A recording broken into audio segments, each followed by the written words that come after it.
In Christ, 예수 그리스도 안에서라는 주제를 가지고 9월부터 설교를 하고 있습니다.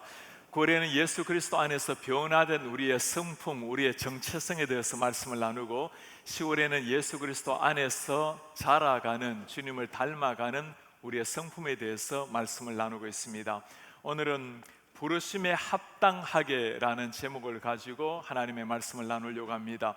하나님께서 우리를 그리스도의 아들, 딸로 불러주셨으니 부르심에 합당한 모습으로 어떤 성품을 가지고 살아가야 할 것인가, 우리 오늘 함께 제목을 기억하면서 한번 따라해 볼까요? 부르심에 합당하게, 부르심에 합당하게. 언제 읽어도 우리에게 새로운 지혜를 주는 책들을 두고 고전, 클래식이라고 부릅니다. 제가 대학교 때 읽었던 책 중에 가장 인상적인 것 중에 하나가 마키아벨리가 쓴 군주론이라는 책입니다. 그게 너무나 오랫동안 제 머리에 남아있는 것은 그 책이 준 감동이 아닙니다. 사실 책을 읽으면서 이만큼 전혀 감동을 받지 못하는 책이 있을까, 하나하나 이야기하는 게 일반 사람들이 생각하는, 제가 생각하는 거하고는 굉장히 달랐던 내용 때문이었습니다.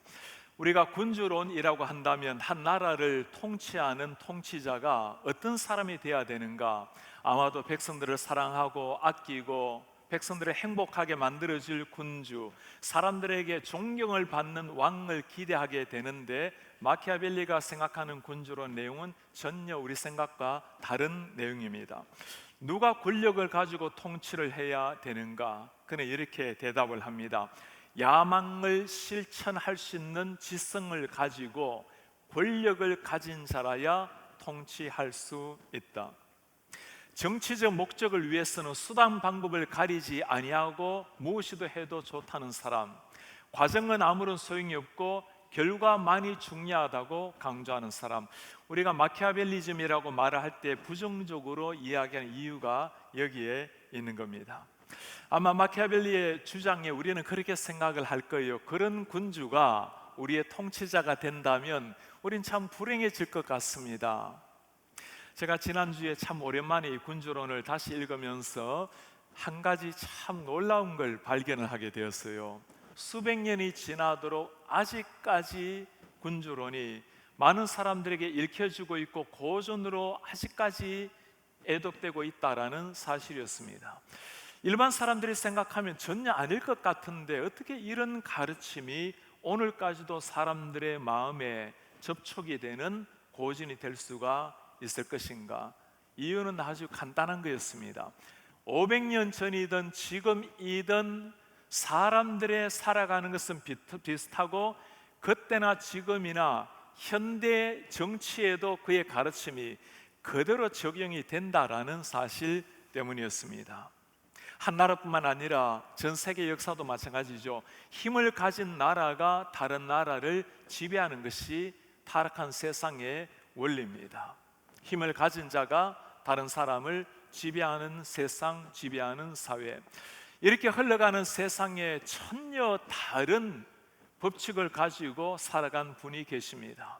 그분은 천지를 창조하신 창조주시지만 우리 인간 한 사람 한 사람을 구원한 우리의 왕이요 우리의 구원자시지만, 그러나 겸손하게 이 땅에 오셔서 우리를 섬겨주신 분, 많은 통치자들은 그들 앞에서 무릎을 꿇게 하는 것으로 자신의 권력을 과시했지만 이분은 연약한 사람 앞에서 친히 무릎을 꿇으시면서 제자들의 발을 씻겨주신 겸손한 왕이셨습니다. 이분을 두고 성경은 이렇게 설명을 해놓았습니다. 그는 근본 하나님의 본체시나 하나님과 동등됨을 취할 것으로 여기지 아니하시고 자기를 비워 종의 형체를 가지시고 사람과 같이 되셨고 사람의 모양으로 나타나사 자기를 낮추시고 죽기까지 복종하셨으니 십자가에 죽으심이라. 이분이 누구십니까? 우리 주 예수 그리스도십니다. 천지 만물을 다 창조하신, 우리 인생을 창조하신 주님이시지만, 그러나 그분은 우리를 지배하시거나 군림하지 아니하시고 우리를 겸손한 왕으로 섬기셨던 우리의 진정한 군주요 진정한 통치자셨습니다. 이 예수님을 만나게 되면 우리 삶의 변혁이 일어나게 됩니다.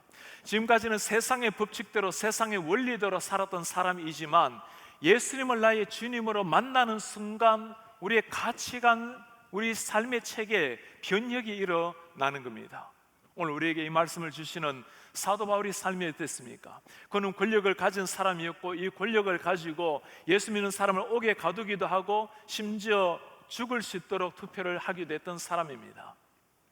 그가 가졌던 모든 권력, 땅에서 누렸던 모든 명예, 그가 추구했던 모든 삶의 어느 순간 혁명이 일어나게 되었어요. 그가 예수님을 만나게 된 것입니다.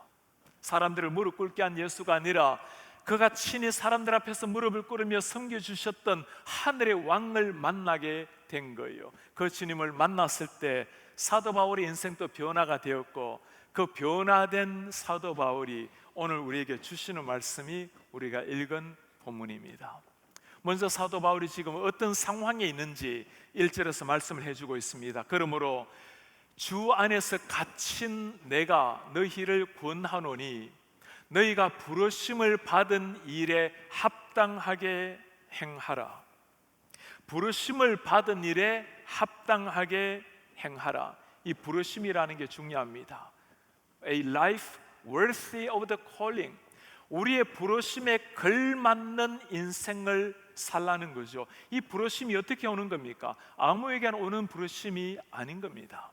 하나님께서 태초에 만세전에 친히 택정을 하셔서 하나님의 그 원대한 계획 속에 우리 한 사람 한 사람을 택하시고 부르셔서 부르신 그들에게 하나님이 하시는 말씀입니다. 이제 너희가 부르심을 받았으니 이 부르심에 합당하게 살아내어라.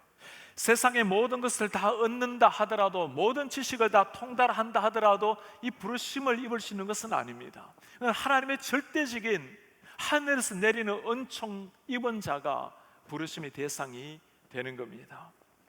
지난주에는 제가 참 감격스러운 만남을 하나 하게 되었어요. 중국에서 온 한 형제와의 만남이었습니다. 중국에서 대학교를 마치고 미국의 직장 생활을 시작을 했어요.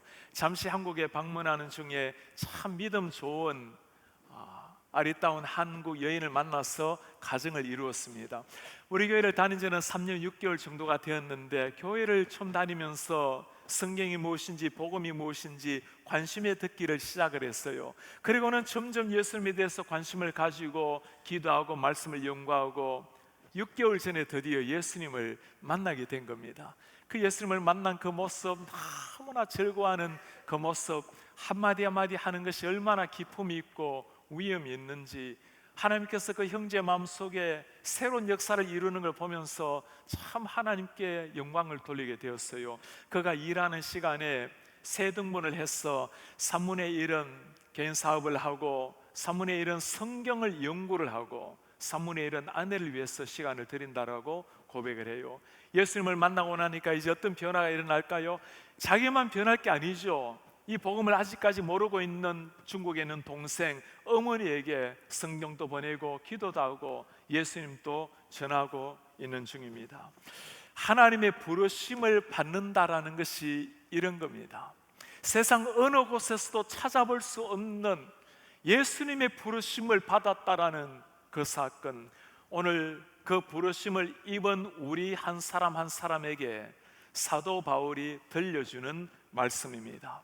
정말 우리가 부름을 받았다면 이제는 부름 받은 사람답게 부름에 걸맞게 성품 변화가 일어나라는 말씀입니다. 어떤 성품 변화를 말씀하고 있습니까? 4가지 말씀을 하고 있습니다. 첫 번째, 겸손하라. Be humble. 겸손한 하나님의 사람이 되라.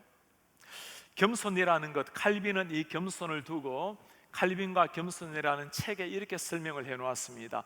신자의 겸손이라는 것은 하나님 앞에서 내가 누구인지를 발견할 때 그 사람에게서 나오는 삶이 겸손이라고 설명을 합니다. 하나님 앞에서 내가 누구인지 발견할 때, 하나님 앞에서 내 자신을 발견하면 무슨 일이 일어날까요?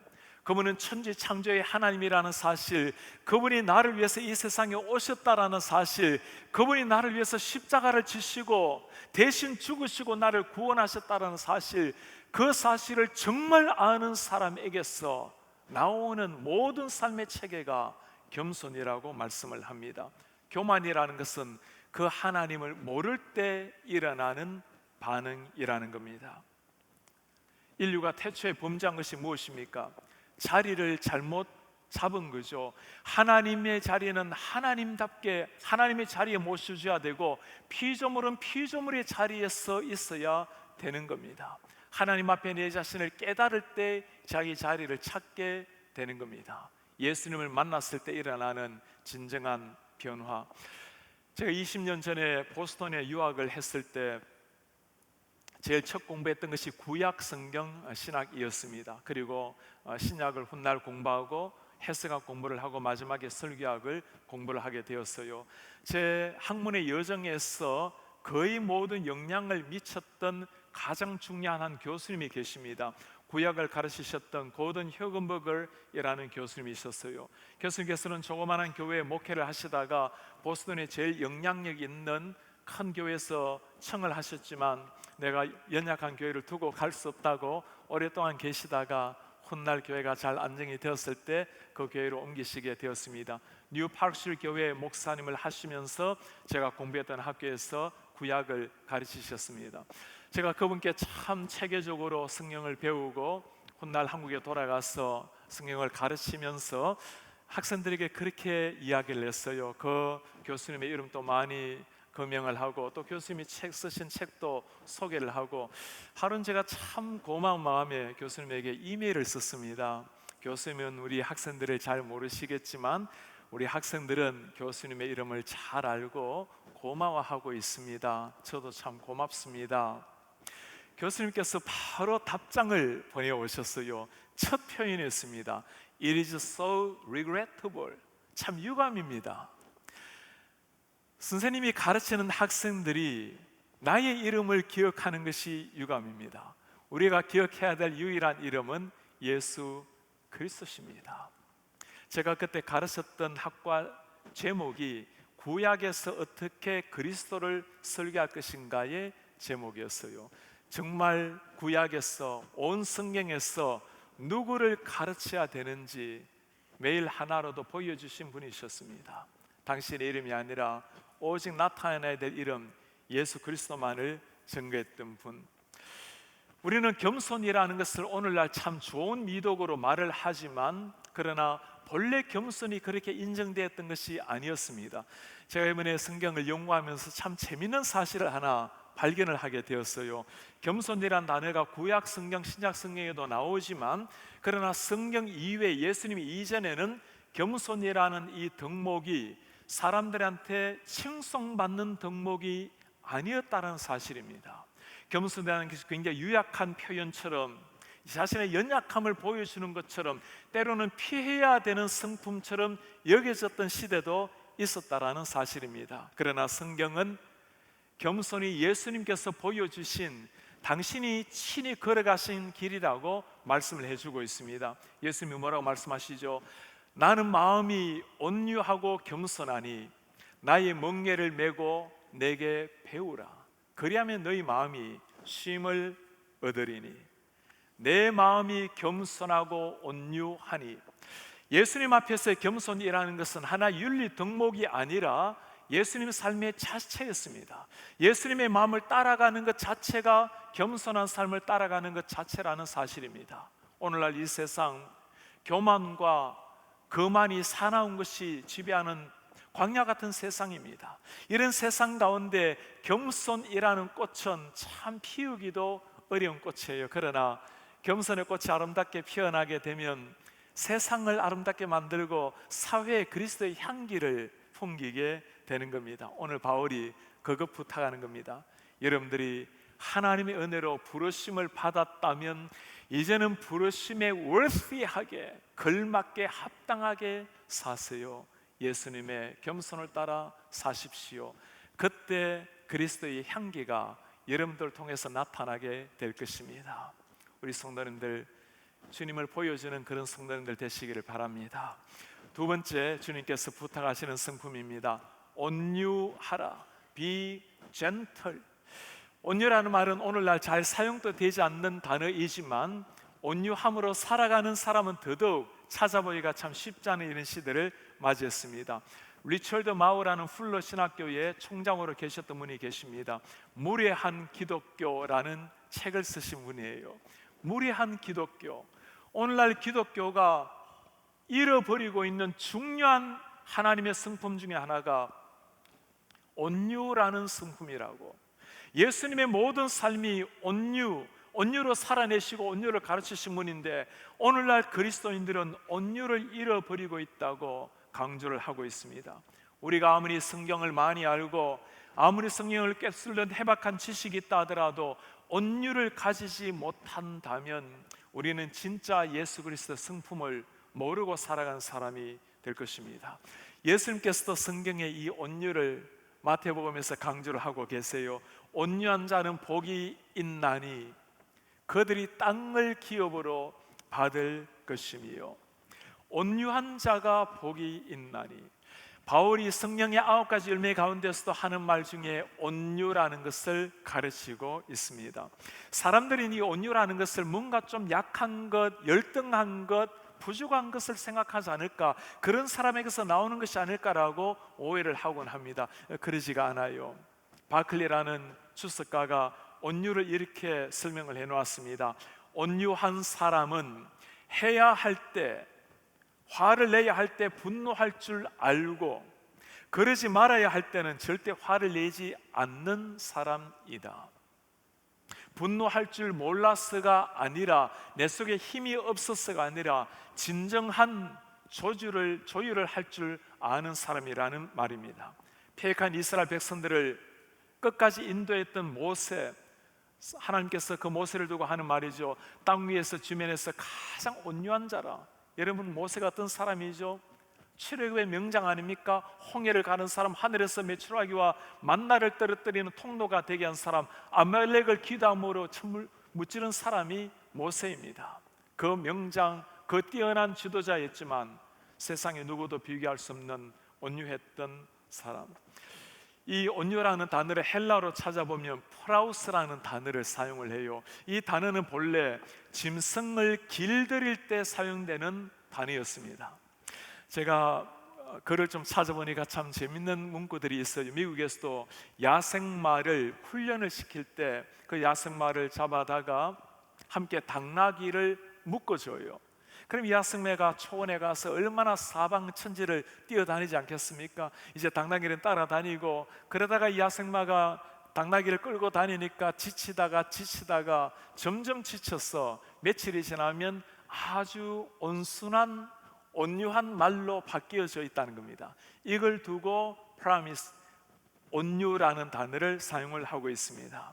그렇게 변화되어서 프라우스의 온유한 단계로 변화되었다라는 말씀입니다. 강함이 사라진 게 아니죠. 강함이 잘 훈련받아서 온유함으로 바뀌게 되었다라는 말씀입니다. 신자에게 있어서 온유, 이 젠틀이라는 말은 언제 가장 빛이 나고 사용이 될 수가 있을까요? 이 젠틀, 우리가 젠틀맨이라고 신사라고 부를 때 어떤 걸 염두에 두고 젠틀맨이라고 부릅니까? 품격 있는 사람, 품위가 있는 사람, 그의 행동 거지 하나하나, 사람을 대하는 태도 하나하나가 품격 있는 사람, 특별히 언어에서 젠틀할 수 있는 사람, 마치 말을 길들여서 온순한 말을 만드는 것처럼 하나님께서 우리에게 혀를 잘 길들여서 덕이 되는 말을 하라고 말씀을 하셨습니다. 가장 길들이기가 어려운 것이 혀라고, 언어가 젠틀할 때 그가 진짜 온유할 수 있다라는 말씀입니다.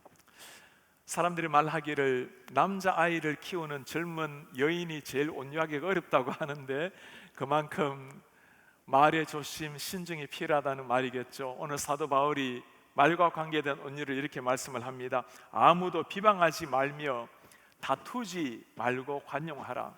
범사에 온유함을 모든 사람에게 나타낼 것을 기억하게 하라. 이안 맥클레인이라는 유명한 목사님이 계십니다. 필명이 맥클레인이라는 분인데 이분이 참 많은 책으로 뛰어난 설교로 시대 가운데 하나님의 사람으로 많은 사람들 주님께로 이끌었던 분입니다. 젊은 날 조그마한 시골 교회에서 목회를 했을 때였어요. 설교를 준비해서 원고 없이 설교를 하겠노라고 몇 가지 아웃라인만 적고 강단에 올라갔습니다. 설교를 하다 보니까 이게 준비한 게 기억이 안 나는 거예요.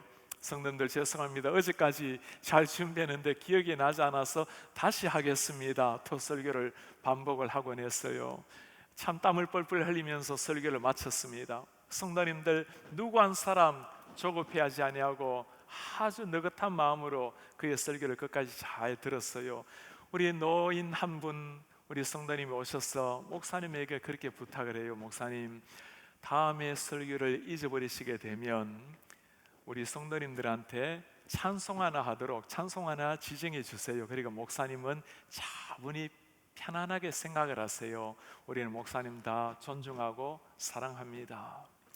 목사님이 훗날 그렇게 기록을 해놓았습니다. 오늘날 내가 이렇게 목사로 설 수 있었던 것은 그때 그 시골 교인들이 보여준 자비심과 온유함 때문이었다. 그들이 진정한 그리스도인이었습니다. 누가 이렇게 온유할 수 있는 사람일까요? 예수 그리스도를 정말 아는 사람입니다. 예수 그리스도께서 나를 위해서 무엇을 하시는지를 정말 아는 사람. 온유라는 게 인격 수양 때문에 나타나는 것이 아니고 예수님이 누구신지, 그분이 나를 위해서 무엇을 하시는지를 진짜 아는 사람, 그들이 타인을 대할 때 온유하게 대할 수가 있다는 겁니다.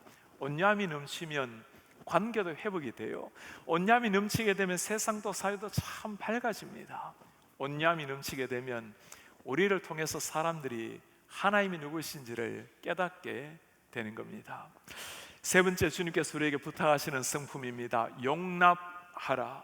Bear with one another in love. 사랑 안에서 서로를 잘 용납하십시오. 그냥 참는 것이 아니죠. 그를 사랑하기 때문에 그에게 기대감을 가지고 용서하고 용납을 하는 겁니다. 성경을 읽다 보면 참 용납이라는 단어를 우리에게 잘 보여주는 한 장면이 있습니다. 탕자의 비유를 기억하시죠? 아버지의 재산을 가지고 도망간 아들, 그 배신한 아들을 끝까지 기다리면서 노춤수사 기다리고 있는 그 아버지의 마음, 아들이 돌아왔을 때 머리 들지 못하는 아들을 두고 끌어안으면서 너는 내 아들이라고, 살진 짐승을 잡아라고 용납하면서 그를 세워준 아버지.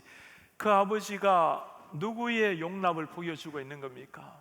이것이 바로 우리 예수님께서 우리를 향해서 보여주신 용납 아닙니까?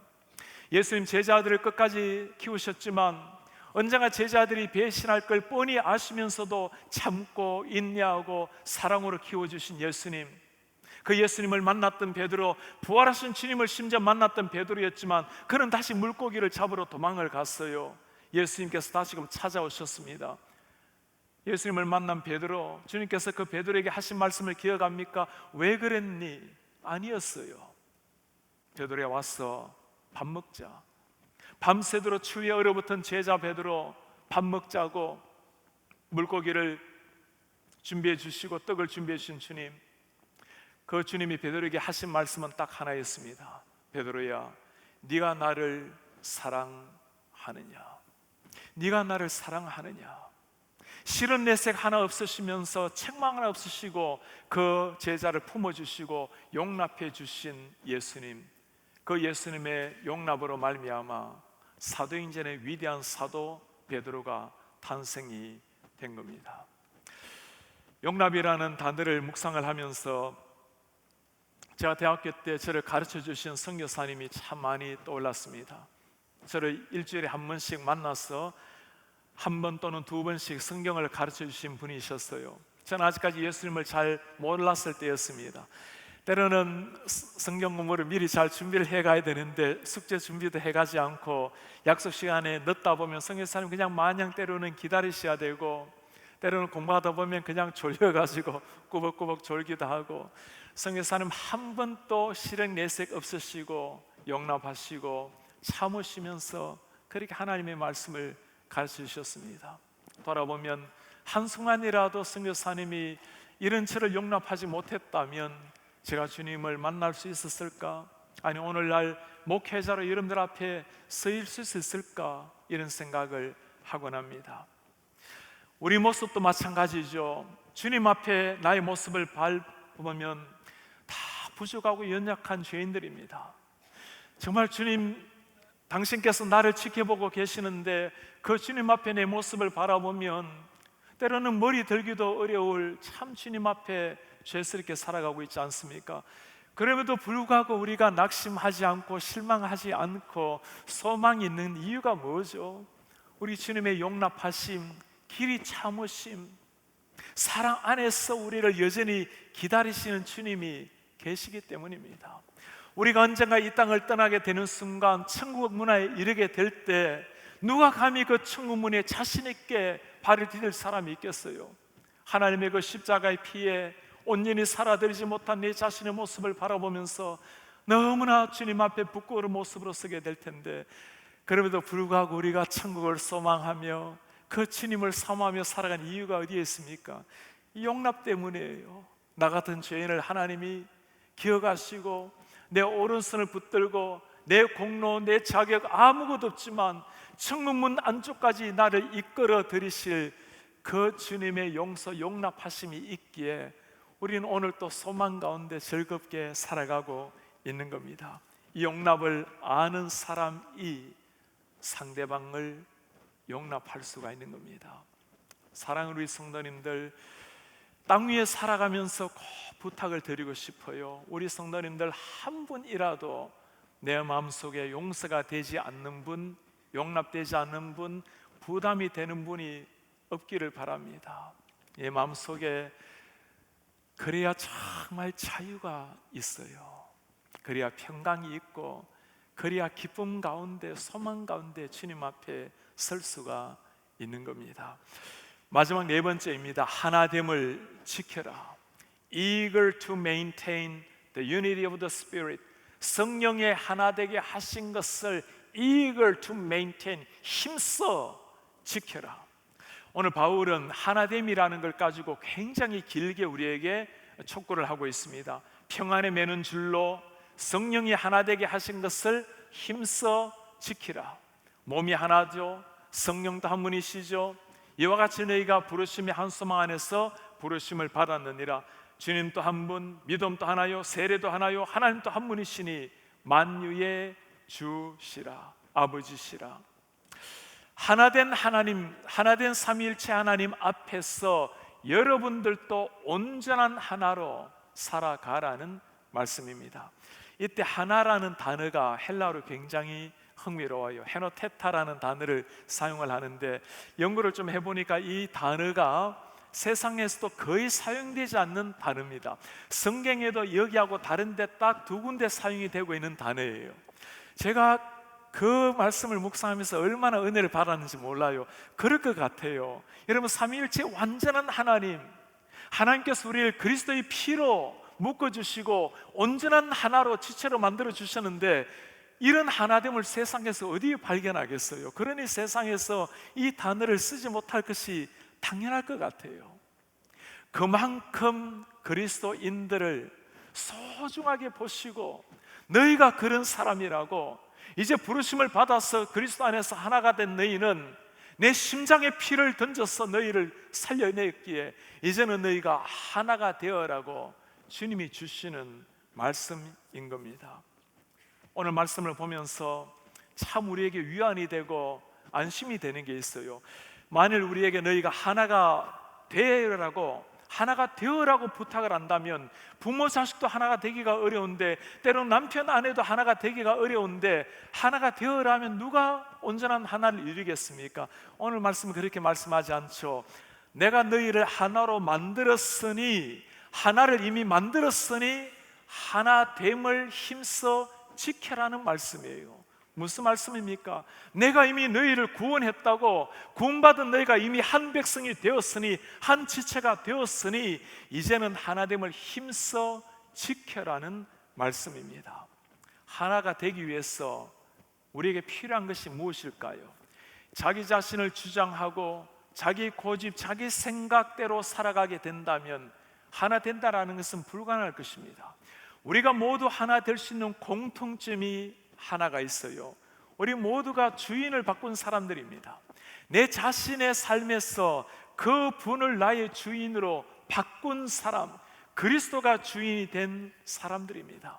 우리 캐시핏이 다 마찬가지예요. 많은 성도님이 계시지만 우리 모두가 한 주인을 모시고 있는 분들인 겁니다.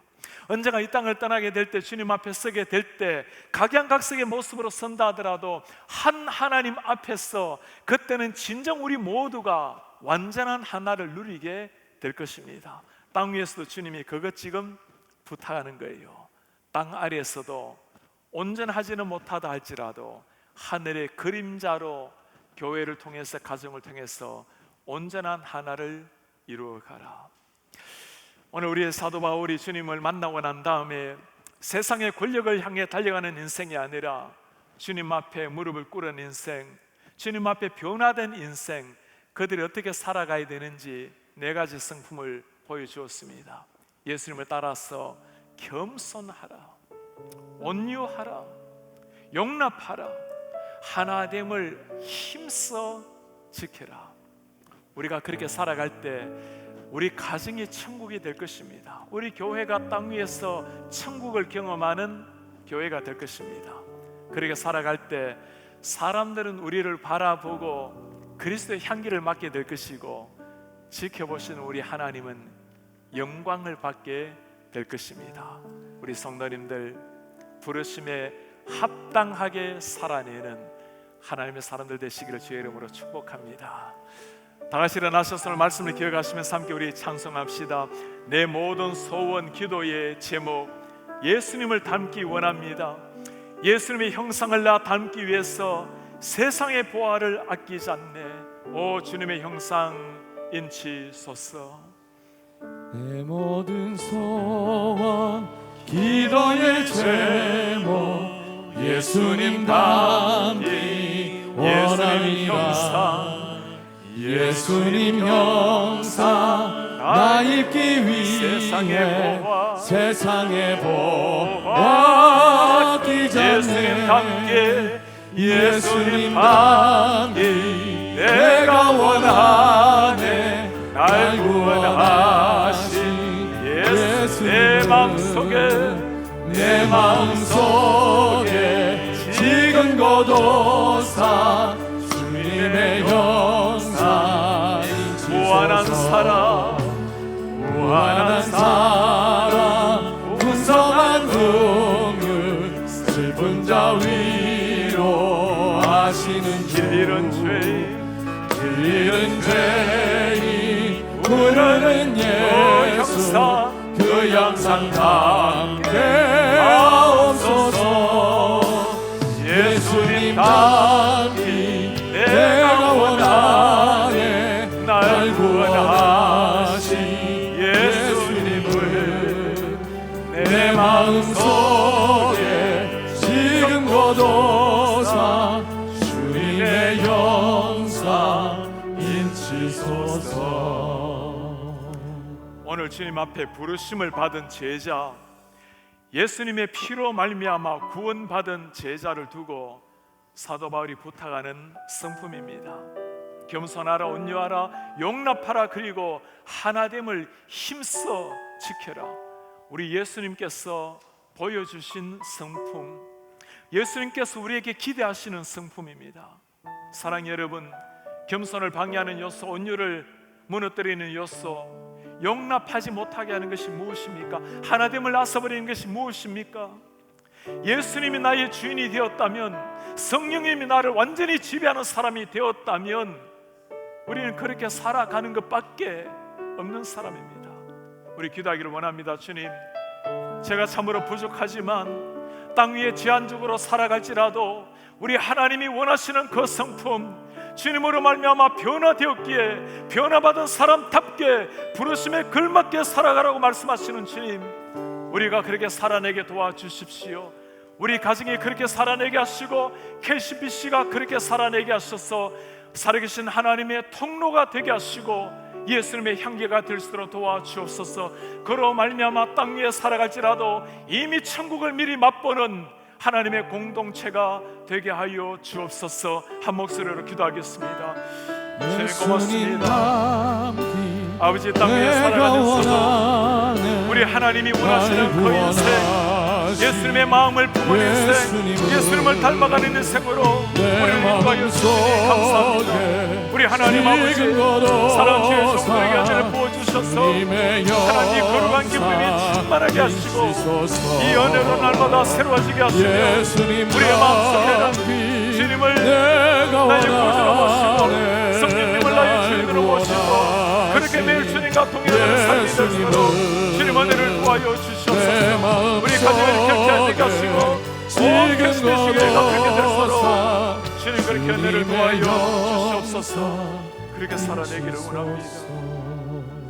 우리의 존귀하신 하나님 아버지, 아름다운 가을날에 내리는 비를 맞으며 오늘 하나님 경외하는 마음으로, 주님을 사모하는 마음으로 사랑하는 종들이 주님 앞에 나와 영광의 예배를 주님 앞에 드렸나이다.